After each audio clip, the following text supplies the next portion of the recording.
now. We're asking people to sign in, try to keep it organized. We do have quite a few subject matter experts here. Of course, this is the first time we've done a flood recovery town hall, so we don't quite know what to expect, but we just thought this would be a great opportunity. And for those of you that don't know, I'm Mayor Lane Wilkerson, and I'm here with Judge Michael Miller from Franklin County. And we just thought it's a good opportunity. We've been trying to get a lot of good information out over the last month since the crest of the flood, well, 4 weeks ago exactly. And it's just a good time to get together and talk about some of the things that are still lingering out there. So what better idea, I think, than to get everybody in one place, get the people here, ask questions, have our partner agencies, our Franklin County city officials, plus planning and zoning, plus electrical, and get information out, and then give everybody the opportunity to ask questions.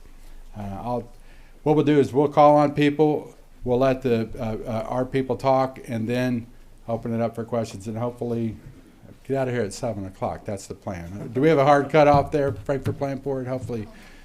Okay. I'll turn it over to Judge Michael Miller. All righty. Thank you, Mayor. Thank you. So, obviously there's been a lot of moving parts. This is new to all of us, a disaster like this.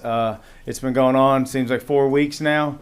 People say to me, you don't understand. I was hit in 97, so we do understand. But it sucks. I mean, bottom line. So, we've been going back and forth. A lot of you in this room have reached out to the mayor, to myself, to the magistrate, city commissioners. So Friday when Lane and I met, we just kind of said, let's pull something together. We have all these agencies in this community right now trying to help everybody. We just kind of wanted to have a town hall and just kind of have a great discussion. So just ask everybody to be respectful, polite. So some of the people that are here, so FEMA is here. I can't thank FEMA enough. Their boots are on the ground. Out this hallway here, yeah, they deserve clapping, yeah. So out in the hallway here, if you have not registered, if you have anything that you have been affected on this flood, if you've lost business, if you had a business, if you've had any downtime, if your home's been hit, anything at all, please go out there, see the people. They're here to help. We have a couple different FEMA, and I'm still trying to figure it out. We have the registration, everything out there. We have the disaster survivor assistance, which is I call boots on the ground. They're the ones that are knocking on the doors, talking to people. We have external affairs. Anything FEMA, they're here tonight. Okay, so please use them. We also have the SBA, which is a loan. Oh, they're back there. Hello, how are y'all doing? I haven't met y'all, so nice. So they're basically offering loans to anybody that's needing them, and what they've explained to me is 2.75% on, and basically in the first year you don't pay anything. Try to get you all back on your feet, back in your homes. If it's a business of any kind, it's 4%. So I don't think you're going to be able to beat those rates anywhere. Emergency management is here. Ray Kenny's in the back. He's kind of led us through this whole disaster. And so anything that you all can think of that emergency management might have. I also want to recognize Autumn Gooderwise. She is our Franklin County Planning and Zoning Director. She has done an amazing job through this event, and she is with Eric Cockley. So he is with the city Planning and Zoning. We also have, and he's getting ready to pull up, Marty is our electrical inspector, and there's a lot of questions for electrical inspectors.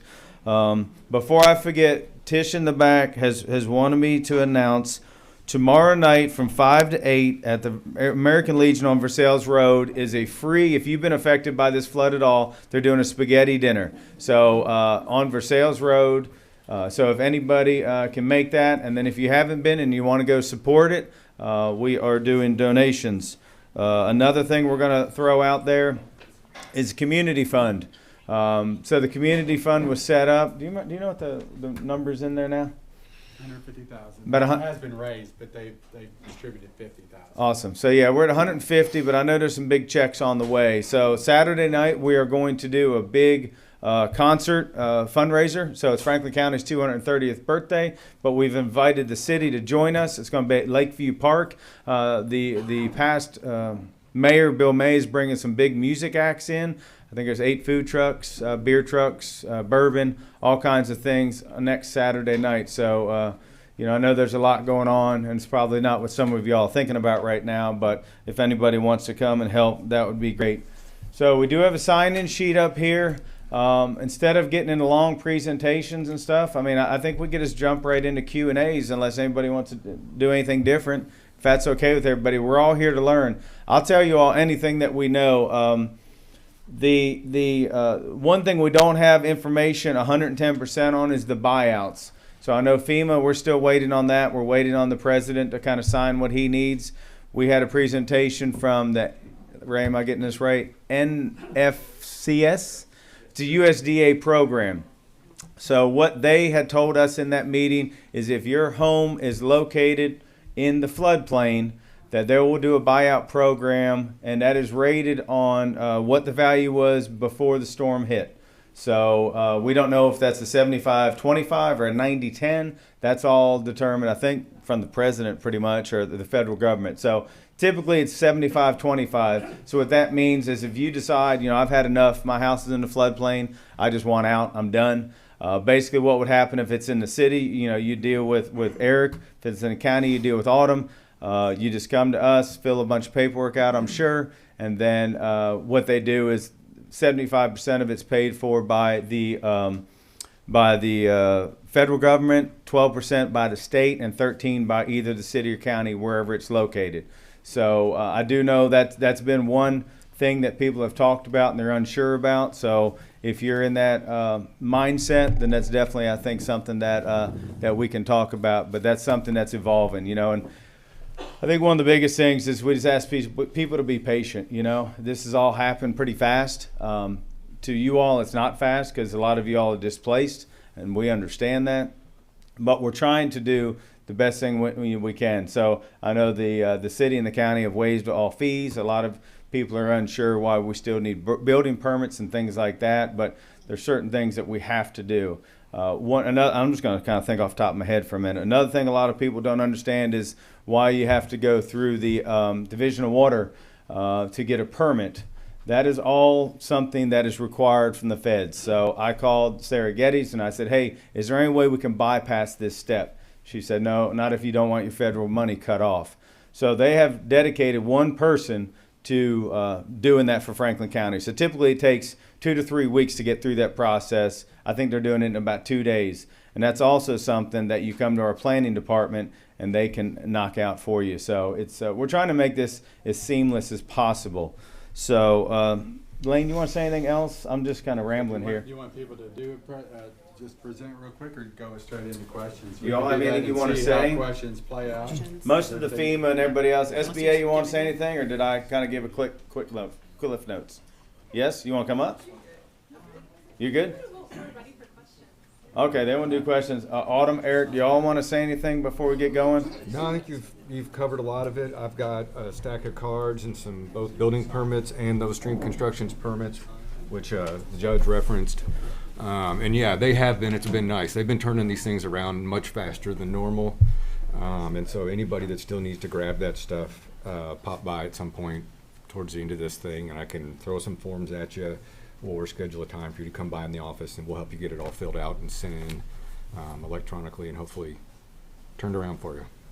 Autumn, anything? Nope. You want to jump in? Well, I'll just, Go ahead. I can start. We have people who have signed in. I can call on people individually. After that, you just want to raise your hand. We'll keep it organized.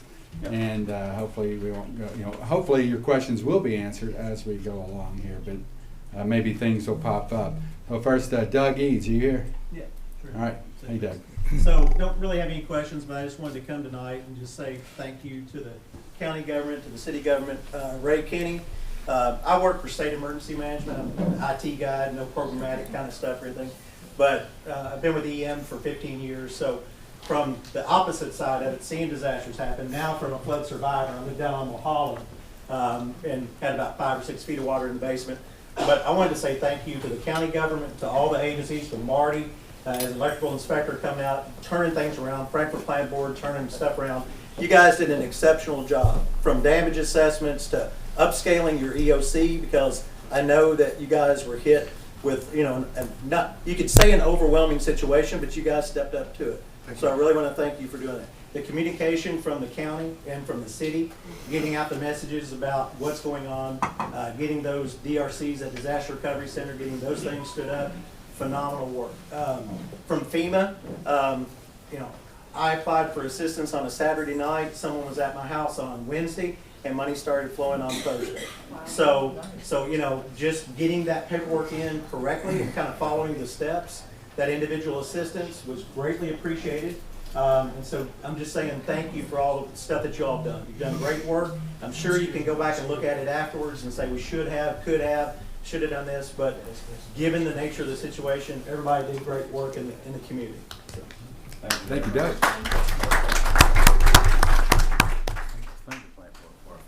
Oh, we have to thank the plant board as well. I guess, did you mention them? No, I didn't. I missed that. And for the short turnaround for allowing us to use this space and, you know. If anybody's needing this, we've had several people ask about the Wi-Fi. We do have Wi-Fi here, and it is FPB guest Wi-Fi. If you're trying to get on. Everyone have that FPB guest Wi-Fi if you're trying to get on. We don't have a portable mic, by the way. Next, Christy Pope. Hi, Christy. Hello. Just talk loud. Guys. Well, me? Okay. So this is unprecedented. We know that. And so I agree that it's, you know, been a pretty good job. Information-wise, you know, spreading it around to everybody, we have to learn. We're going to have to do a little bit better. My question, at last count, which was today at the counter, there are 75 people that are at Capitol Plaza Hotel. And more that are being checked in every day, because I think that's where emergency management is sending our displaced. For the last, maybe week and a half, we lost Red Cross, we lost World Central Kitchen, and it's kind of been on me to supply meals to the people that are staying there, which of course is not sustainable. Is there money that we can use from the community fund that would help, you know, get them fed, or are we just saying there's no more food for them and they just have to kind of fend for themselves? I did speak with emergency management on my way out of the hotel, and she said to mention that a lot of the people that she's speaking to, they're using their own resources. They're stretched very thin, very tight, and some just don't have any resources at all. So my question would be, what do we do? From who from emergency management? From our emergency management? I think so. It's Kentucky Emergency. Yeah, Okay. she's our case manager, so if you're staying at the hotel, that's who she is. So Ray, are they still to call, for the hotel stays, is the Commonwealth sheltering program still an option? It is an option. I think they're transferring to the FEMA. They need to register for FEMA. Okay, We've got people out here ready to sit and wait, but they've got to do their paperwork for the Commonwealth Sheltering Program, Kentucky Emergency Management, and FEMA. okay, so they need to register with FEMA. Make sure they're registered with FEMA. Okay, You have to, you can't even be in the Commonwealth program without giving them your FEMA ID. So everyone at the hotel has done that. Really what Christy's question is the meals have stopped. okay. And that is the place that me and my family are saying. We have resources when it's a pay week, but now we're in between my pay week and the next week with no meals. So can you hear that? So if you're in the hotel right now, the Commonwealth Sheltering Program, which is through the Kentucky Emergency Management, that could be an option for continued stays. Could be, if they're registered with FEMA. As far as the continuing with the food, that the community fund has contributed funds to, I know, Rosum, and they're working with the CARES Coalition. Charlie, are you here? Okay, there you are. I was looking for you. And Tommy's here too. Is that an option with the CARES Coalition to be a pass-through on the food? I don't think it's a question of money. I think it's a question of who's going to do it. Right. I mean, that's a big operation, as everyone knows, and it needs to be done well, as we have experienced over the last several weeks. And so it's not a question of having the money as much as it is who would step up and be able to provide those services. I don't mind to keep doing it. I just don't want to keep paying for it. So. Right. Well, there is in the community fund can distribute the money through nonprofits. I know that it's the question of who's the local nonprofits need to be the ones who are working directly. Katima, do you have something to say? City Quick Commissioner thing, Katima. if you have a question, either can you all reiterate it, or can you stand up and project out, because our friends in the back can't hear you. Thank you. There's Sure. no mic. I apologize. And I will say, if we don't have the answer tonight, we're writing everything down and we're going to work on it. Okay, so not everything's going to be answered tonight, but we're going to do our best to get together tomorrow and try to figure these things out. So just, I know we didn't really answer your question, but yeah, okay. Charlie did. Perfect, That's- yeah. that's good. I had something, ladies, here's a couple cards, and I'll leave a couple cards. My name's Heather, I'm with Glow and Grow and the Glow Project. Glow and Grow is a clean company, Glow Project is a local nonprofit. I have supplies and food for people that don't have it at my office. I'll leave a couple cards up here also, and it's right downtown. It's like stacked. I was waiting to help distribute stuff because I knew the time would come when everybody else was gonna leave. So I have stuff if people need it, clothes, toiletries, food, cleaning stuff. I'll leave a couple more of my cards up here, but please just text or call me.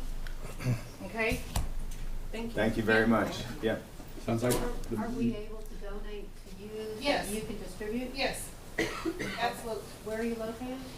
Right, Mike, Alrighty, so she's Glow and Grow, Heather, right? Yes. Okay. So, do you have an address on here? that address isn't, No, it's not on there. We have a phone number. Y'all want to write a phone Yeah, number just- down? and I'll get somebody over there to meet you. That's my cleaning company, but the Glow Project is my nonprofit. It's Can I give your number out? Is that Yes, okay? absolutely, please. Her mobile number is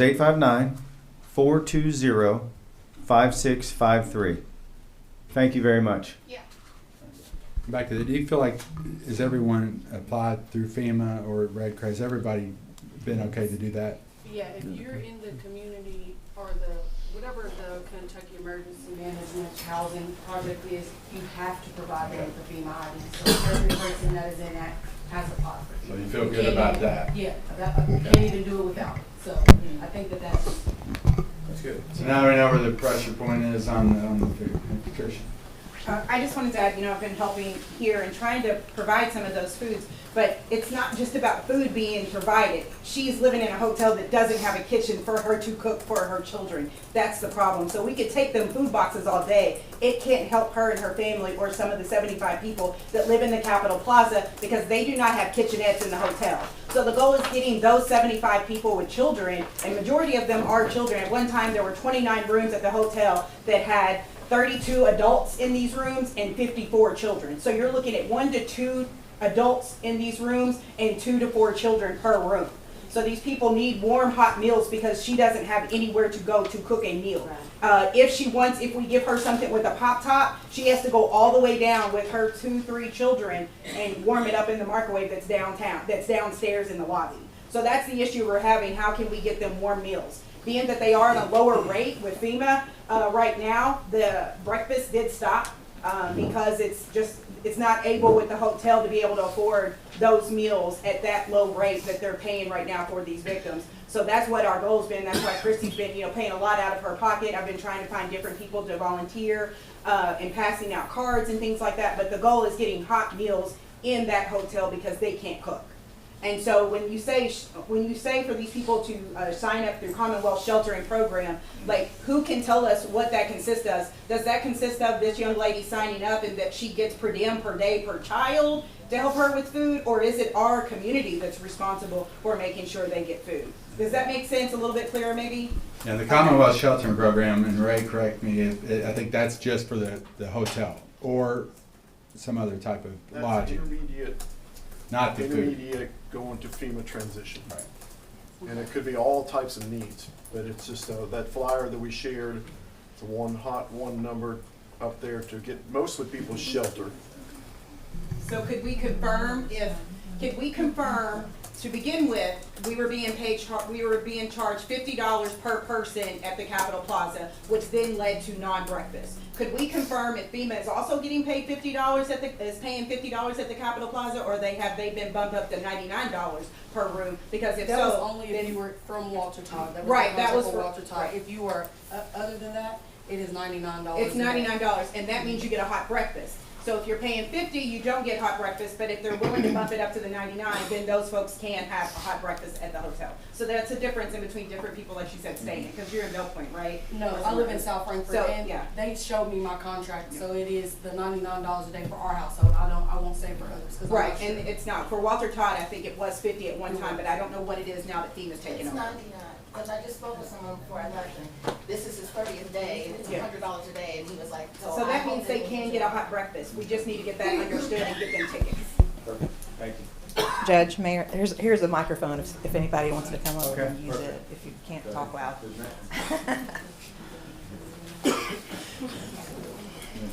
Phil Mutcher, did I say that right? You did, or at least it was close. Kentucky Major. Major. Major, well, that makes me. So usually I don't come to meetings looking like this, but I just left my house in Baltimore. Okay, I've been tearing out drywall and been tearing out. Hey, flooring. sir, can you walk up here and just Yes, use the I mic? will. Our friends in the back really can't hear. Do that Aubrey voice. So my name's Phil Major, and I live down in Bell Point. I been tearing out drywall. I've been tearing out floorboards, but we've got a dumpster literally in front of my house, and it hasn't been emptied. My big concern is I've got a whole bunch of floorboards now right on my yard, and I'd like to throw them in a dumpster, but it hasn't been changed, and I don't know how long. If we could get that done, Yep. that'd be great. Absolutely. Also, I appreciate what this gentleman said about the communication, but yet for me, this is all new to me. So I would really love, hey, you need to do this first, then this, then if you could do this next, that'd be great. Because right now I'm figuring it out as I go, and I'm really maxing out with my own frustration. And my natural tendency is to go and help my neighbors, and I can't help my neighbors because right now I have to help myself. So I'm really struggling here. So I'm one of the ones that is just kind of keeping it glued together. So do you, anything besides the dumpsters, do you need help with volunteers to help demo your house? There's been some churches that have come by and assisted. I've got friends that stop by and they whack out a few boards for me. We were able to get the drywall done pretty quickly. But, like I understand that FEMA's on board, but I don't even know what that's going to do for me. And right now it's not doing a thing. So I don't know. I'm really frustrated. Have you registered with FEMA yet? I have a number. Couldn't tell you where it is. Okay. But I got one. They're here tonight. They're here tonight. Okay. Yep. And then I would say, have you talked to either of these two here on the planning and zoning, because they're the ones We that are, may have an email floating around, I think. Okay. yeah, because to me they should be kind of helping people guide what they need to do to get back in their homes. Okay. So I think the first most important thing is register with FEMA. Okay. Get that going, and then they can help you. All right. At least Well, tell I'm you gonna what you step have. out and I'm gonna check with them now. That would be great. All right. That'd be great. And then the next thing I would do is say maybe go visit with Eric here because you're in the city with the planning and zoning, and he can kind of help guide you.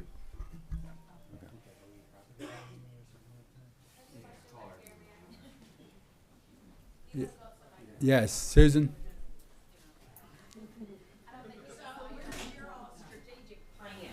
And can we get a copy of it? Our strategic plan for the flood recovery? Yes. We don't have anything written except for what we've, gone through.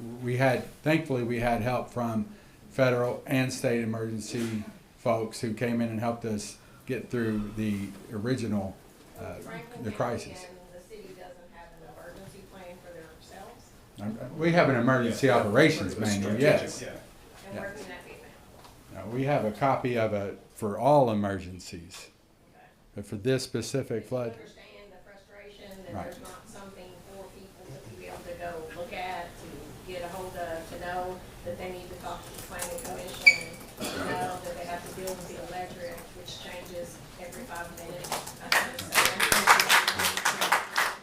I understand. The fact that you all act like there's 10,000 volunteers when there's not. I mean, the dumpsters, Sherry's done a great job of making sure our dumpsters are emptied daily if needed, because she's in our Facebook group, and all we have to say is the dumpsters are full, and she gets them done. I've been through many floods, and you all have done a fair job, but you've dropped the ball. Facebook is not the only communication that should be out there. And we appreciate that, and that's why we're having this tonight, is to get people in the place, because People have to have a resource to go to, and it can't be Facebook. It can't be opinions. It needs to be a plan that they can go to the website and do. thank you, Susan. Michael Greenwell, Big Eddie. Nope, you're good. Well, thank you for signing in. Yeah. I'd like to ask. You have the floor. Sir, you might. I'll just talk loud.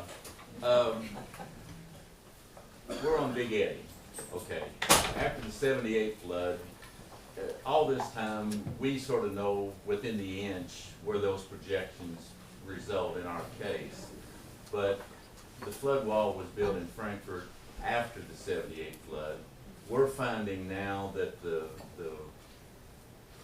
indication mark of elevation for us has changed, some 15, 16 inches higher than what it was in '78 for the projection coming out of Lot 4. So the question I have is, if we build back and with the idea of building a foot above the highest mark, etc., are you all going to adjust that elevation to recognize the fact that there is a difference now than what it was before? If you understand my question. Yeah, I think I do. We on the short term won't. That elevation is set by our flood maps, and they get updated, in my experience, about every 10 years. They were last done in 2017, so theoretically in 2027 I would expect that we'll get those, and when they do those, there's an entire process that they go through in terms of looking at, you know, the historical data and that kind of stuff, and then that'll adjust the flood study that goes along with it, including the base flood elevations for any particular part of the cross section of the river or the creeks, which then goes into how we regulate with our local ordinances. Well, I mean, our point is, for us that are thinking about building back and elevating and wanting to stay above that foot above, we're thinking we have to do 3 feet above instead of 1 foot above. Yeah. Because we've always based it on Lot 4's elevation projection. National Weather Service's projection based on Lot 4. And again, we're finding 15 to 17 inch differential from houses down Big Eddie on what it should have been based on that projection. So that's all I'm really saying. We need to know exactly what that elevation line is for us, the new elevation. Independent of what we're going to make you do, if you want to add a foot or. Well, I mean, I think it's important. How are you going to do that? Is what I'm trying to say.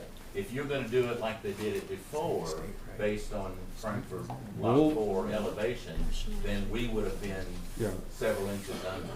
I mean, we'll do it based on our local ordinances, based on the BFE that is set for your particular cross section in the up-to-date flood maps. That's the only tool that we have access to, unless you're in an unmapped area. Isn't it done like on a federal level or state level? Like, we don't set those maps. No. We set the maps, that's what I had a thought. Yeah, sorry, I messed you up there. Because we don't set those But maps, I think it's done on a one bigger unique level. thing that we have access to in the state of Kentucky as it relates to floods is there are 2 different zones within that, what we call the 1% annual chance special flood hazard area, which is what everybody commonly refers to as a 100-year flood, even though that's not what it's called at all. And that's the floodplain that we regulate to, and that those BFEs are subject to. There are places within the study that is outside of the study area and doesn't have a BFE, base flood elevation. And in those cases, you can come to, well, probably your office. I don't think any of those areas are within my jurisdiction. But Autumn can fill out your paperwork, send it to Division of Water, and they'll give her a number for what that elevation should be, which is something not all states have available to them. But you're only basing that off the information that they have now. True. True. So those of us who are waiting to see if we can build that or not, or should, then if you're gonna say, right on the flood maps to be due, say, 2027, well, if we say we can build back, we decide to elevate or whatever, but we don't elevate high enough, you're gonna come back and tell me in 3 years, oh, I'm sorry, No, I mean, you would build back to the standard of the ordinance now, and we wouldn't, the next time that you would potentially have to deal with that, if those numbers, if this is a pattern that changes, is the next time you have some substantial improvement, we would go by the numbers that exist at that time. One more quick question. When will we know any more information on that buyback? Ray, most of the buyback stuff is still waiting on. We have no idea. We have to get a public assistance declaration from the county. Really, that's up to the president, once he starts signing for public information and stuff. Public Everything- assistance. Yeah, everything's in hold. How would that be advertised once that is happening? If there, that we need to do something if we're interested in that buyback? How would that? I apologize, I forgot about this one. Where would we go? So I would say once we have solid information, I know like the couple of the 6 houses that are condemned right now, I know our building inspector has kind of shared some things. So I would say, it might even be worth a mailing to all the homes that are affected, that are in the area. We'll probably do a special mailer. Yeah. But again, we know enough information to get in trouble right now, and it really is dictated by what the president does. He still hasn't even signed the public part of reimbursing city and county for all these things. But if it could be something that definite, that Yeah. we'll send you a letter. Yeah. A lot of this frustration is because of brewery. Yeah. And this is that, so. Yeah, but it's hard too because a lot of people aren't in their homes. So it's like you can mail it, but then are they there? Yeah. Okay, good. Katie, did you have something in the back? Just that people aren't in their homes, so mailing letters, our homes are construction sites. Yeah, so I mean, once we get that information, we'll do the news medias. The mayor and I have been doing a lot of news medias for the people that aren't on social media. Cable 10, we've gone on there a couple times. So that's the one weird thing about Franklin County is it's hard to. We just don't have one source. 55% of people on social media, but the others aren't. So that's why we've been trying to do the news stations and everything else. Newspapers here. Phil, say hi, Phil. There's Phil. Hey. So. You do have a source because this is a source. Yeah, and we're fine to do these more and more. Absolutely. Yeah. I'm sure that people would like an update, every couple of weeks or Yeah. something like that. I don't see why we couldn't have a town hall meeting just so that information is getting out to everyone. Absolutely. At the same time, and that they can update We'd their like to see neighbors. you all just Yeah. schedule this as a regular meeting Yep. so that we know there's a place we can get the latest information. And I think we're fine with doing all that. Please consider doing Yep. that. Sir? Yes. I'm Zach Hypes. My house is down on Travis Circle. It's one of the ones that is condemned. If we anticipated a buyback, we continue through the normal FEMA claims process that's ongoing right now, and that would be a separate process down the road. It's our understanding after being at that meeting that because FEMA has a different program, they're saying basically do both of them. So go ahead and fill the paperwork out, and we'll see basically what comes in first. Ma'am. I have a question about what the city's evacuation process is. I bought a home in South Frankfort a month ago. The owner said it had never flooded. I was not anticipating any flood. No one evacuated. No one evacuated my neighbors. No one told us that we're out of the flood zone. No one told us that we would flood. We had an elderly neighbor who, if my neighbor didn't come back to check on him on Sunday morning, he would have been trapped. Nobody evacuated us. What street are you on? Hermitage? We sent people around. Nobody knocked on your door. I don't was know. there. I can't speak to every individual house, but I know anybody that was south Police came, or put us north of on. Todd, because on Sunday we were sending people out, National Guard, police, fire, to make sure everybody knew. And it wasn't, we weren't calling it a mandatory evacuation, but it was a strong suggestion that this is going to a level that we haven't seen, and that you should be okay at certain levels, but if you don't want to take a chance and you have an opportunity to go to higher ground, you should probably consider it. So I can't speak to every single house, but that was Our street flooded on yeah. Saturday. Well, We needed a notification that we were even at risk of a flood. well, we did notify quite a few people. I know that, and I don't know. But I'm sorry that your house wasn't. No I one don't on our know. street was notified. That's not true. Well, but the other side of the street. One side of the street is in the flood zone and one isn't. Our side was not notified. I know people on Campbell Street were evacuated, and that's that's farther outside of the floodplain than where our Hermitage is. And I know everybody north of Todd was supposed to be, but we were, that was what we talked about, and you gotta keep in mind that this was on Sunday.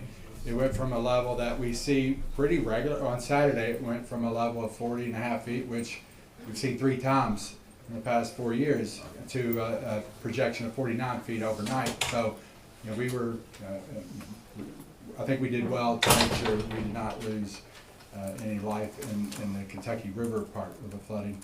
But we did have to save quite a few people. Jason Monroe, our city manager, is here with us too. So as far as the evacuations went, we were in the EOC probably 16 hours a day, both those days.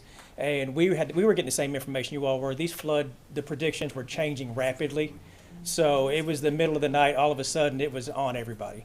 So as far as evacuations, all the public safety departments did the best they could. They got pretty much everyone out the best they could. So that's the biggest answer on that. Like the mayor said, we were dealing with these same predictions as you all were, and they were jumping around on us. At one point they were saying 55, I think. Am I wrong, Ray?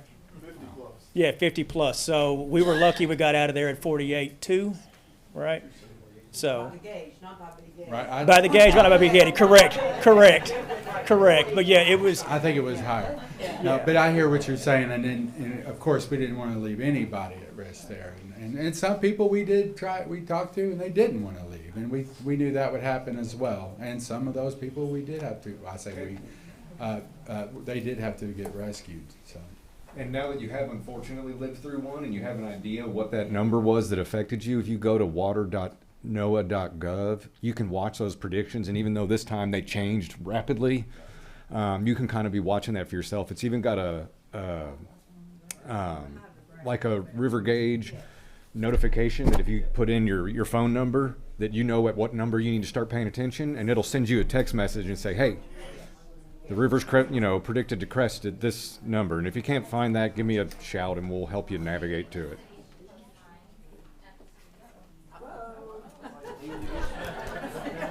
Time to go. So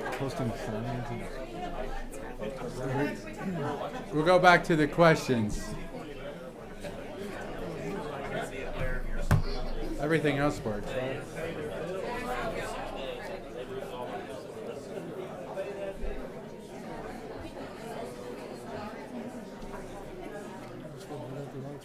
Okay, I'll get back to the questions. We don't have light. It's the irony of being right here at the plant board. I've got people that. Gary Harp, are you here? Gary. Hey, Gary. Thanks for signing in. Thank you.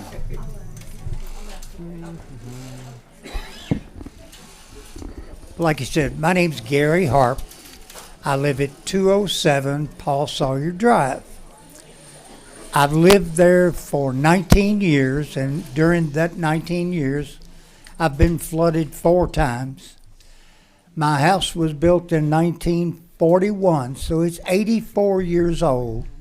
It's been flooded probably 10 times. Never in the history of my house have they talked about me having to rewire the entire house.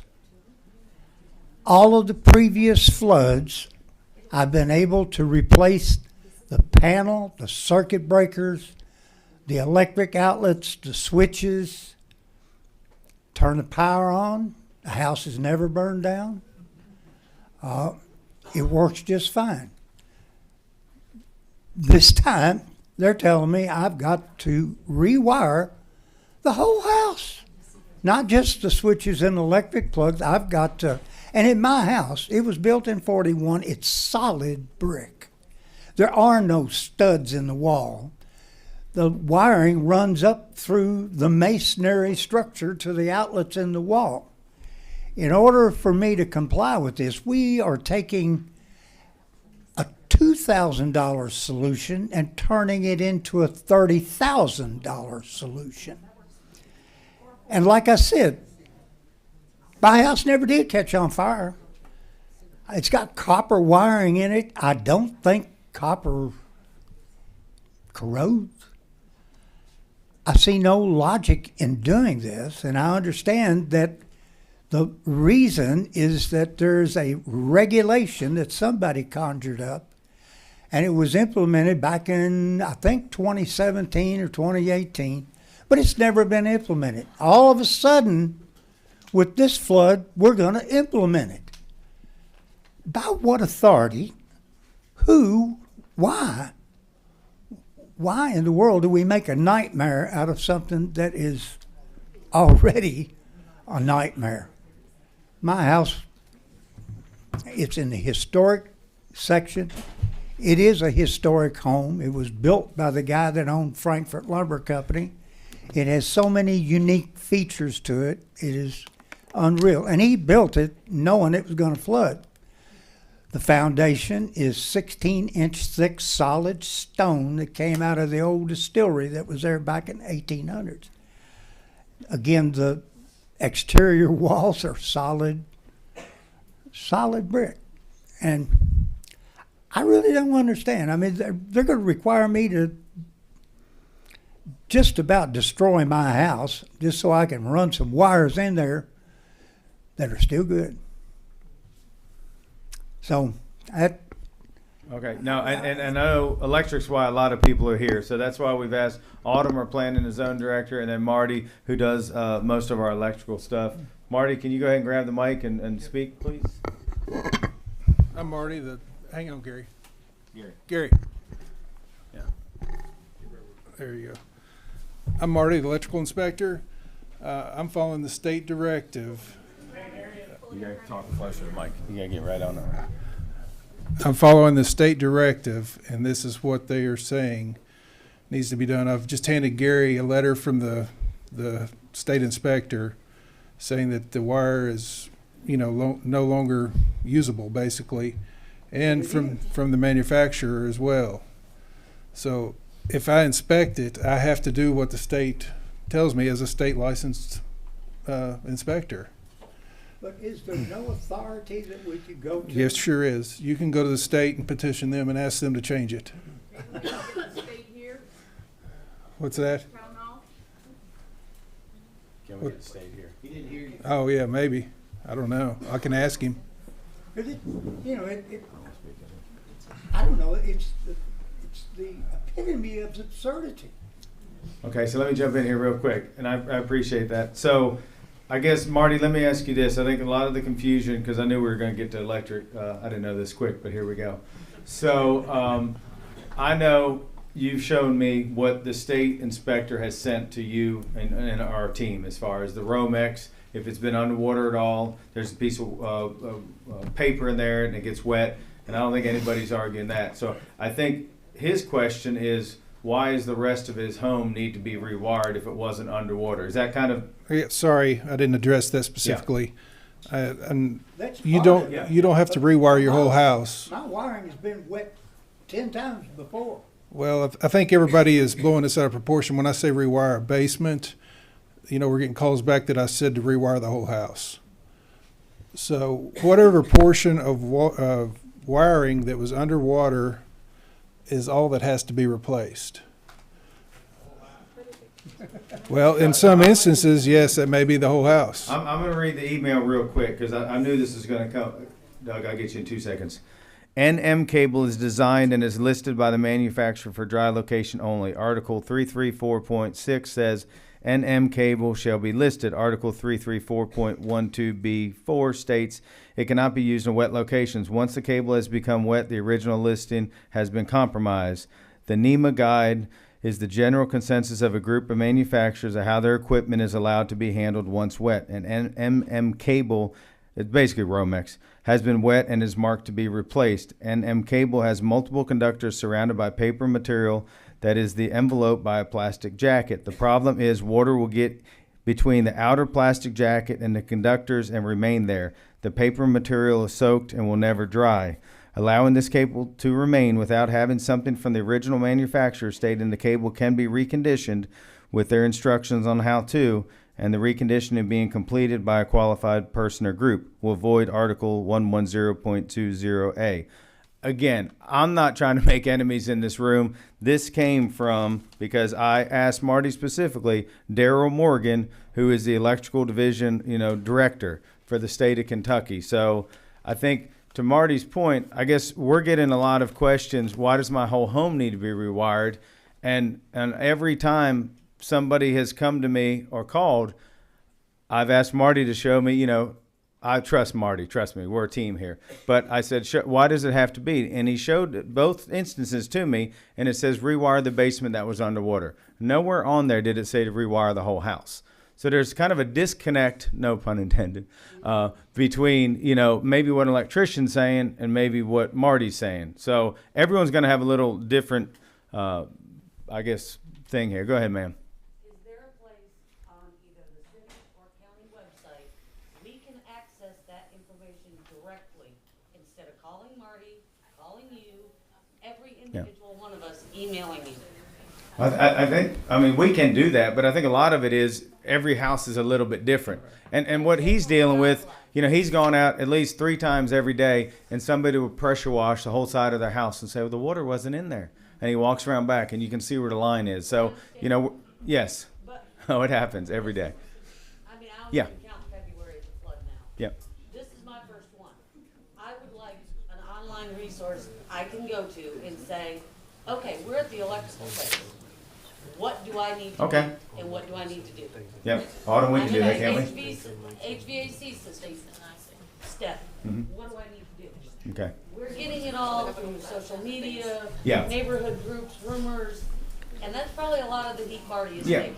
We Yeah. can work on getting some flyers together with general information, but as the judge said, everyone's situation is a little bit different. So the best thing to do is to call us and talk to us. I know we're busy and we may not be able to answer your call at that exact moment, but that's really talking to us and not listening to, well, so-and-so had to do this or whatever, is really the best solution, is to just talk to us directly about your specific project.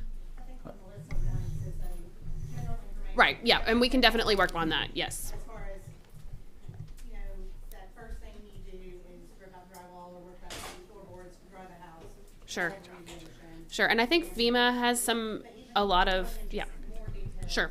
Regarding electricians and contractors, HVAC, what you can do as a homeowner yourself, what you need to have a contractor for, and just.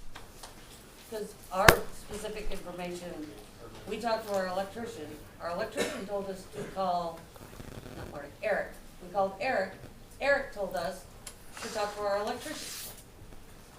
Okay. We're all here to learn, so we're going to work on that. Doug? My big question is there's a lot of houses out there that have been flooded 12, 14 feet.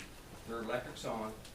Are we gonna have to turn those guys' electric off to have them rewire, knowing they were flooded 12 feet?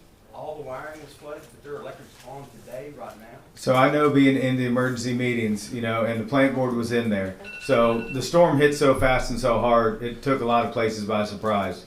And the plant board, who's most of the suppliers to everybody here, said they only got to pull about 100 meters, and they should have pulled 300. So that's why some people, after the storm was over, they were going pulling meters. You know the flood level, you know the wiring was under, they're gonna be turned off. In theory, but I can't speak for the plant board. I'd say if they haven't been done yet, I don't know. I don't know. I just want to say that why it would be helpful to have something online is also, for example, like just the basics, like Marty said, like everything underwater needs to replace, that's it, because people are hearing different things from their electricians, and so that's why, like, calling Marty every single time doesn't necessarily solve it. Because, like, I know that one of our neighbors said that they were being told by their electrician that everything in the ceiling had to be taken out, and that was not underwater. And that's honestly one of the reasons we're here tonight, because of a lot of it. If we're doing this to get up to code, to be safe and everything else, and my neighbor he got his electric on before this meeting. My neighbor, if he's unsafe and his house burns down because he's unsafe and you didn't turn his electric off and require him to replace all of it, and I'm next door, and I burned down too because I'm next door to him because I had to spend $25,000 on new electric. My opinion is anybody who was underwater needs new electric. I would agree. But again, I'm not the plant board, because they're the There's a lot ones. of people that's been approved in the last 3 weeks and if you didn't jump the gun and get approved, you're kind of in the, it's a two-edged sword here. Yeah. I just say, you know, my house is on Admiral's Landing. I got 6 feet maybe, you know, so my entire first floor has been touched, including all of the wiring coming out of the framework and whatnot. The goalpost does feel like it's been moved quite a bit from day one. Some of the fixes have been run external junction boxes in each room so that I can feed from the dry portion and go down. But, you know, there's got to be some, I feel like there should be some way, or maybe is some way, to determine whether or not the wiring is, you know, fractured, flawed, incapable of use. And you know, as far as I know, there's a thing called a Megger test that will test the you know, the resistance from the insulation. See if it's still wet. I'm sorry? So you can see if it's still wet. Exactly. You can see if it'll, you know, still function. And I know that maybe that cost falls back on the homeowners, but I think, you know, I don't know if I speak for everybody, but I doubt anybody wants to spend. As in the letter that the judge read from Daryl, the state inspector, you do have the option to get all your wiring and panels, electric equipment recertified. Is that, you know, it's not probably going to be feasible as far as cost to recertify it. Right, but we don't know There's that. a bunch of different Yeah. listing agencies, Underwriters Laboratories, CTL. I think there's probably 20 of them at least that do that service, that field recertified. Marty, it'd be okay if we kind of listed that on our page then, as far as an option, if somebody Right. felt like they weren't that wet and they wanted to see? Well, just to follow up though, like what kind of cost are we talking about? Because I have no idea. Yeah, I mean, if my neighbor's, you know, estimate to replace outlet switches, panels and a service is 10 grand, and then all of a Right. sudden we're going through all the wiring and it's at 42, like a neighbor of mine is. I don't know that. I do know that at the courthouse, they're getting the equipment recertified, but we're talking hundreds of thousands of dollars of equipment, you know. So it is beneficial in that situation for big jobs. As far as the house, I probably wouldn't really count on it being beneficial to you. Sure. How is information getting communicated to the electricians though? Because it sounds like there might be some disconnect there between what they understand and what we're hearing from you all. Right. The electricians call me for the inspections, and I relay the information, you know, what they need to do. Now, we've had several instances of electricians going out and saying, you're going to have to rewire your whole house. And, you know, I brought some inspection reports that I've done that have gotten totally misconstrued of what I left at the property and what the electrician has told the person, and it's in writing. So that's where a lot of this is coming from. It's a lot of hyperbole from electricians. Can't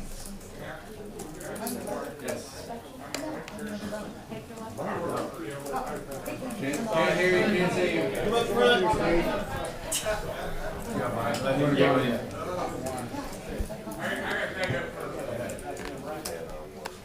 I don't know what electricians you guys are using. I'm the project manager for Hills Electric. I got a loud voice. But I'm one of the project managers over service. Marty knows me personally. We've known each other for 32 years.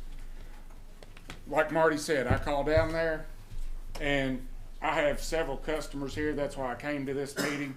I have not told anyone they've had to rewire their whole house. If the wiring has been affected by the water, then you have to replace that wiring. Now, I'm sorry if your switch went under and it is going upstairs, that's part of that wire. I'm gonna have to go upstairs and replace that wire. I have not told one person. I don't know what electricians you guys are using, but like I said, I'm probably gonna burn for this saying I work for Hills Electric. But please don't take it out on us, but like I said, I am taking up for Marty on that.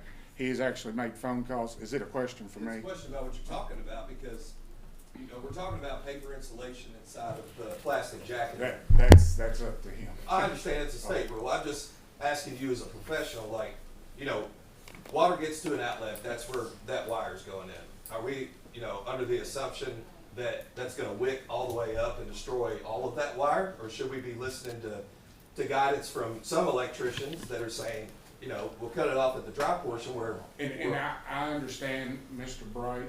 I know Mr. Bright real well. He's been through several floods down on Big Eddy. I know inspectors in the past, yes, take the breakers out, hose the panels out, hose the boxes that your outlets are in, and you go on with it. That's the way we did it in the past. You know, that, like I said, that's up to the council, you know, and the board here to actually move on with that. If I can't give you my professional opinion. Sure you can, get on record. I do a lot of work in Franklin County, sorry. But, you know, I know Marty, like I said, I've known Marty I've been in this trade for 32 years. I remember when he started his own business, you know, 32 years, 33 years ago, however long that's been, we're old. But basically, I know he's been in the same boat as me with, you know, and I'm just looking at you because it's the question. Basically, I know he's been in the same boat as me. You go in, you hose out the panels, you know, you change the breakers, you change the devices. That was past inspector, you know, it's a new era that we're having to go. It even felt like that up until week 1 after the water receipt. And as of week 1, I will say that was, you know, you go into the house as long as the panel, the meter didn't go under, you change out the devices, your power was back on. I don't know where we have gotten to where we're at now. I just know it's. The fact is, those Rolexes were underwater and their electric's back. I agree, and that's for Marty. You're gonna have to go back and actually tell the plant board Replace to all pull. our electric, I'm pretty good, but I'm afraid people down the street are gonna have issues because they did. So are we gonna cut off their electric and make sure they get up to code like we are? That's. And that's that. I know you said I just wanna be fair. Just like Gary Harp. Harp. Gary Harp just said he's been through 7, 8 floods.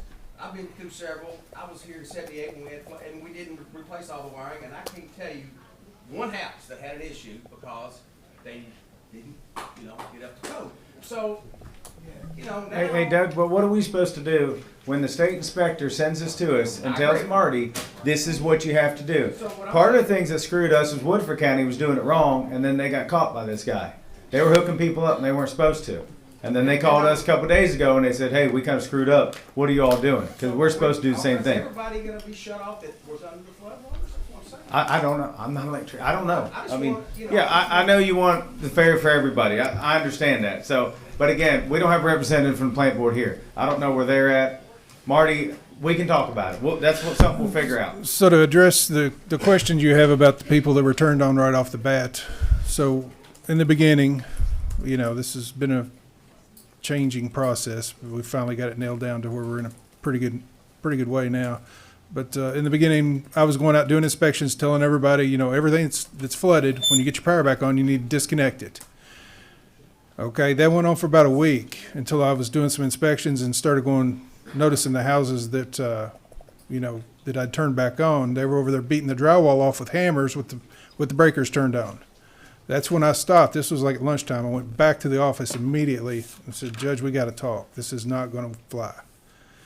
So there were people turned on in the beginning. I never told anybody that their stuff was great to turn on. I always told everybody, hey, this stuff needs to come out. You know, but I'm going to get your service on. Right now we're focused on getting the service on to get your power.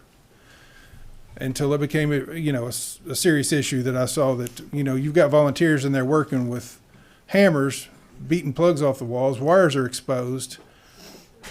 It's just, that's why we've had to change gears and you know, do what we're doing now. As far as, are the power going to be turned off on the ones that have the power? I don't know how we approach that. I say we need to focus on moving forward, you know, and not worry about that as much, but that's just my opinion.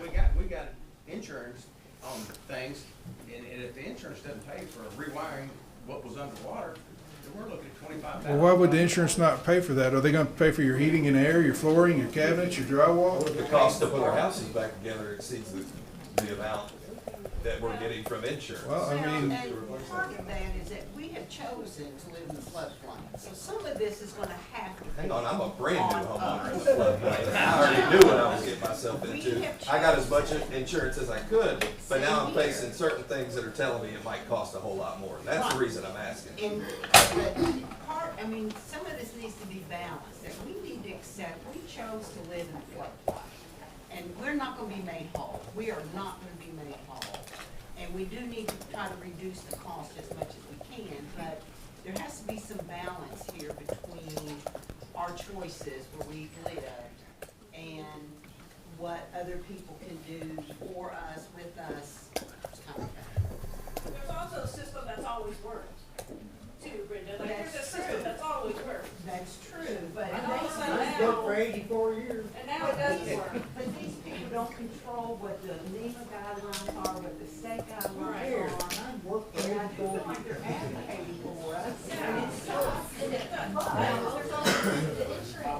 My insurance adjuster just texted me. I sent my insurance adjuster my quote that I was told today that I own 2 homes that have to be completely rewired because everything did technically go underwater, even though I had, 2 feet of water upstairs. But my insurance adjuster just said, that is absolutely ridiculous that you would have to get the 305 Big Eddy rewired. 285, he agrees. And I agree too, because it was completely submerged and it is bad electric. And I mean, you've seen it, it needs to be done. 285 is totally acceptable, but 305 is not.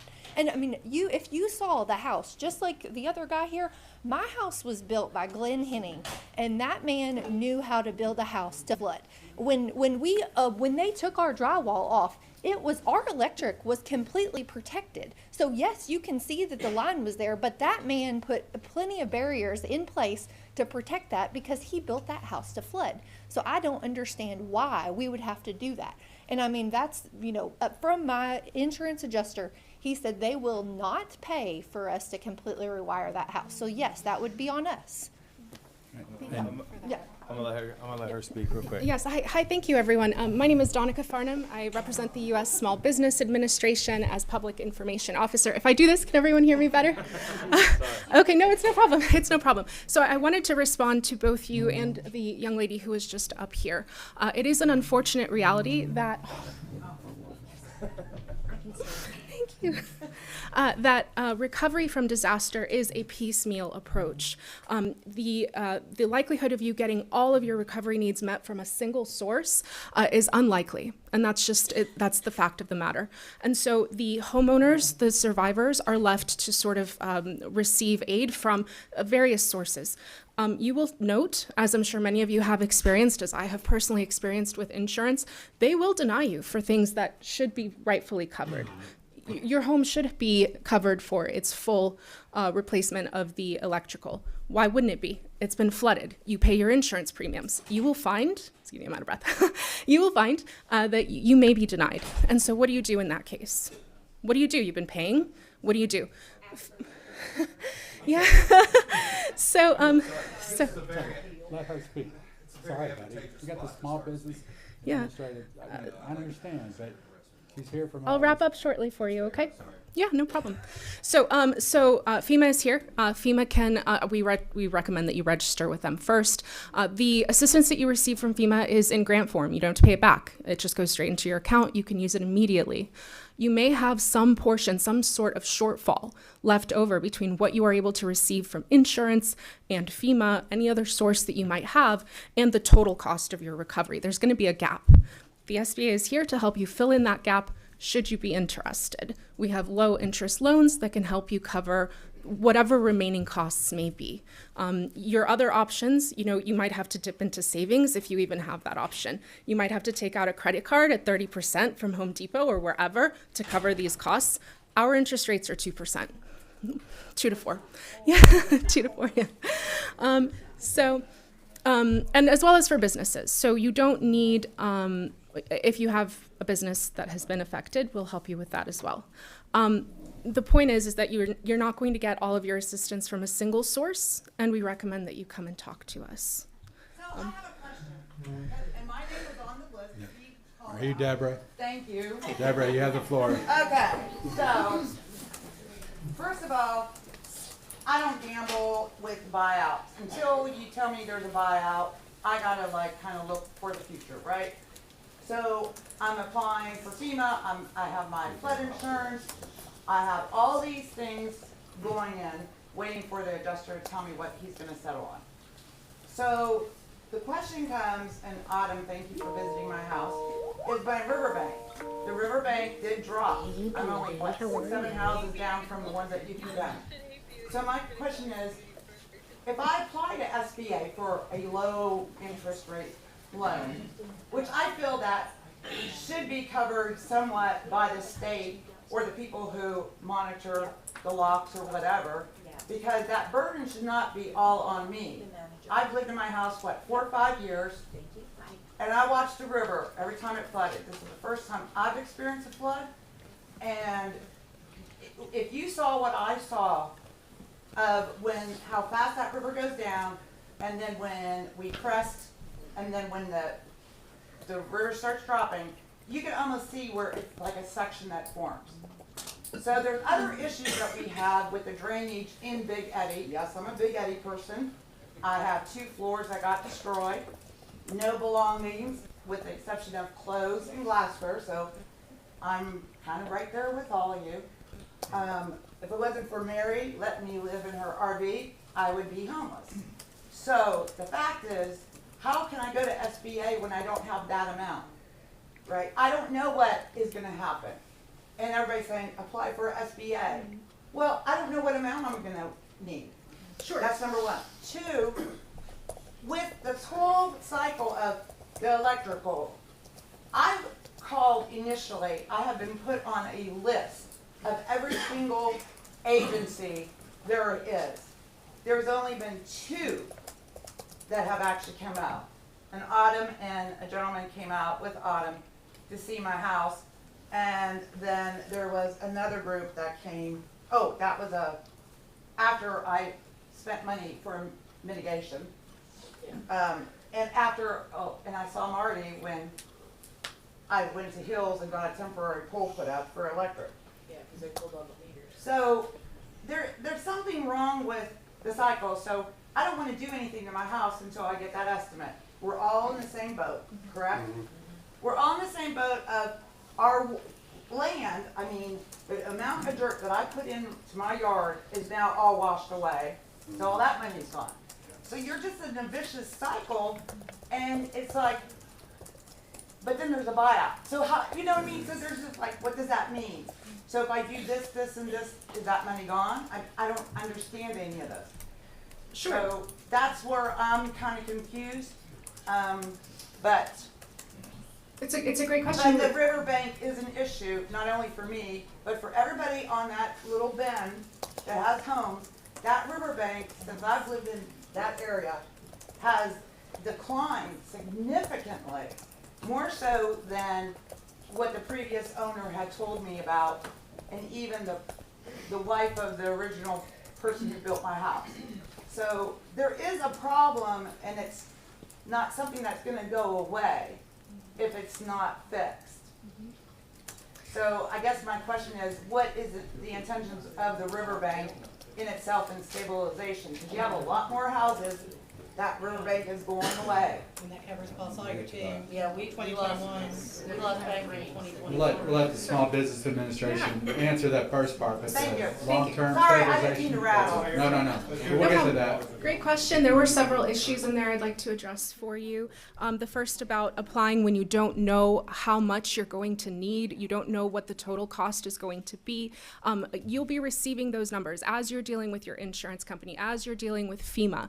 There is such a thing as duplication of benefits. We know none of the federal agencies will pay for what your insurance company has covered because that's already been covered. I cannot. Please. So what I'm hearing you probably going to say is wait until everything No. goes down? No. Or just apply for like pie in the sky number? No. Allow me to answer. FEMA, I can't speak for. SBA, you don't apply for a specific amount. You just apply. You apply based on the losses that you provide all of the information that you have based on your current losses, your current income, the state of your home, pictures that you might provide of the damage, etc. You apply. Based on the information that you provide, the SBA will spit back a number at you for which you qualify. It is then up to you to determine whether you even want to take that amount. You can also take out less than the full amount that you've been offered. And then should you have miscalculated, the cost of rebuild goes up and you may need to take out that remainder for which you were originally approved, you can do that. You can do that, of course, of course. Also, excuse me, if you did get a buyout, could you then pay back the SBA loan without any interest? Is that, or any penalty? Correct. Okay. Correct. No, it's a disaster loan. They are different. They are statutorily different. And I will say, so there's a lot of question about the existing riverbanks right now. So we're trying to set up a meeting with the governor because, you know, there was that whole debacle about Dick's Dam. Was it released?